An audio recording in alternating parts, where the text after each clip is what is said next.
Hi everybody, this is Anne. For my very first pottery project assignment, I was given the challenge to make a 6-sided square box. Sounds easy enough, right? What I learned is that nothing in pottery is easy. In this video, I thought I'd revisit that challenge, and now with 20 years of clay experience under my belt, I'll give you my best tips for hand building a cute, squared, lidded gift box. I designed templates for this project and will provide them for free for you in the description section below the video. First, I rolled out 1/4-inch slabs and ribbed them smooth. If you don't have access to a slab roller, 2 equal width yardsticks and a rolling pin will work too. I found that X-Acto knives make the most accurate and thin slices to cut out my templates.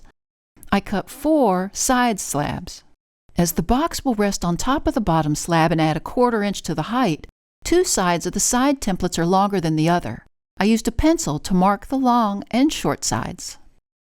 Let the slabs dry to leather hard with loose plastic over the top. I left mine overnight. I checked to make sure the slabs were leather hard. They should be stiff and feel kind of waxy. The 45-degree angle of the bevel cutter is the very best way to get the most accurate 90-degree angles for our square. Remember that we marked each edge of our side templates. I want to bevel both the short sides only. With a wet finger, I ran it down the edge to soften the clay a bit before beveling to prevent chipping of the corners. Hold the flat part of the beveler as flat to the table and the slab edge for the most accurate cuts. With your other hand, support the bottom corner to make sure it doesn't chip there. Be sure to save those cuttings and don't let them dry out. On the mirrored edge, I repeated those steps to cut the other short slab side.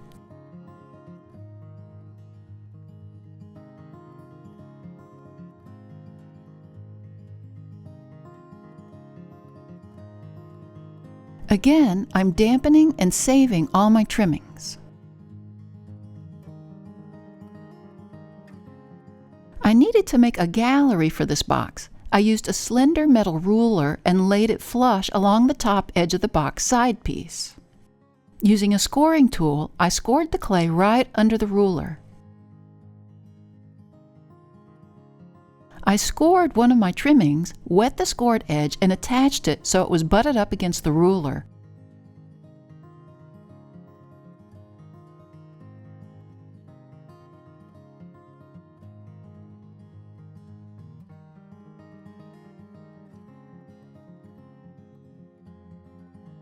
Now I can seal the edges with my fingernail or paintbrush, erase the pencil marked L, and cut straight down the trimming to remove excess clay.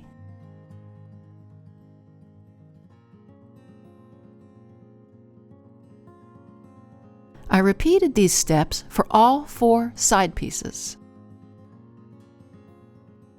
To begin assembling the box, I scored both beveled edges of the first 2 side slabs.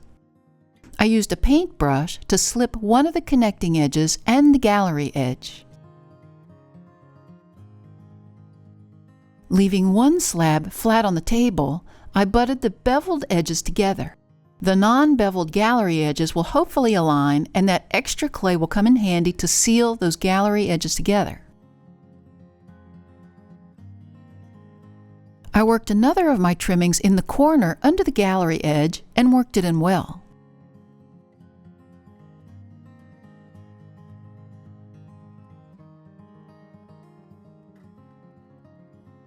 I repeated the same steps for the next edge.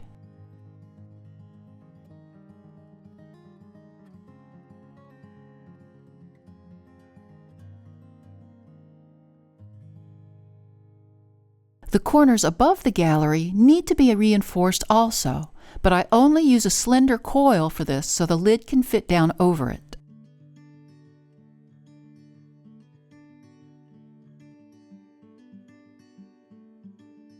I stood the box upright to attach the last side piece, then repeated the same steps as before, but this time attaching 2 sides at once.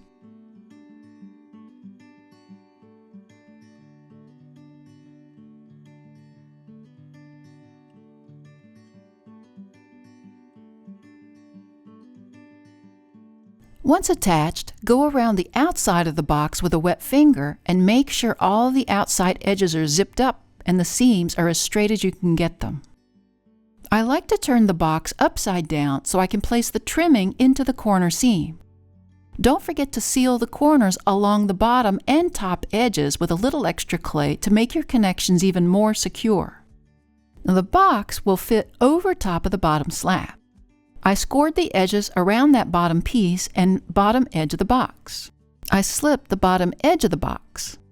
I flipped over the box and placed it squarely onto the bottom slab.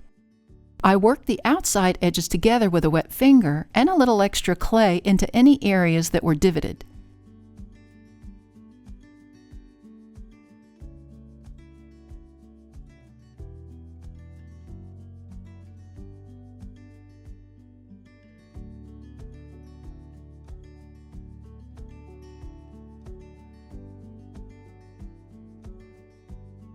Using my sharp metal rib, I worked the bottom and the box seams tight and flat.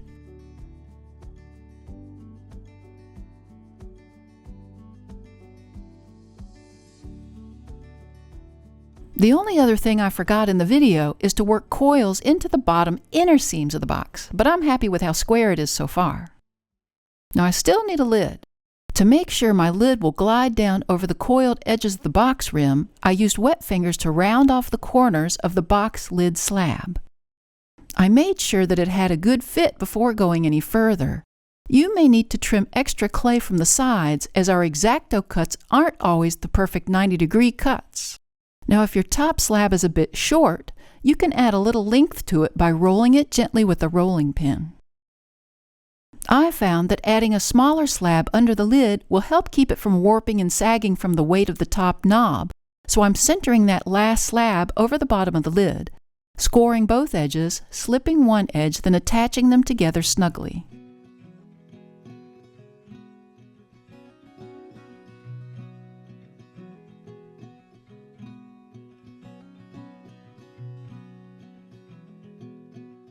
Once attached, I like to use a paintbrush along the edges to seal them. For an easy knob, I pulled a handle blank using one of the diamond core handle extruders.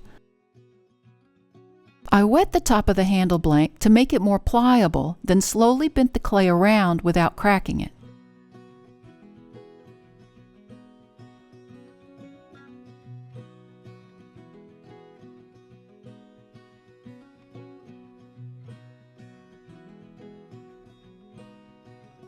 I cut the ends off and flattened the bottom.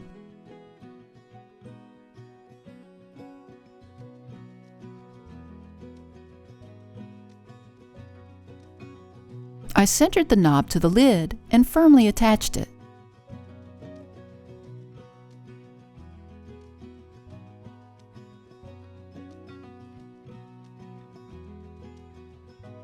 I made sure the lid still fit into the box opening and flat to the gallery. And here's the box that I wish I had made to present 20 years ago to my Professor Gary Hatcher at the University of Texas in Tyler. I placed newspaper strips under the lid and let it dry slowly. And here is the finished box. I can use this as a gift box, a salt cellar, or maybe a sugar dish. I painted chickadees on the outside, and if you'd like to learn how to paint these easy chickadees, leave a comment below and I'll make a video for that. Thanks to the newest members of our Little Street Pottery Research Facility team. If you'd like to join the team and earn a title, click on the Super Thanks button or the link to buy me a coffee. In any case, we invite you to subscribe to our channel, and we'll see you next time in the studio.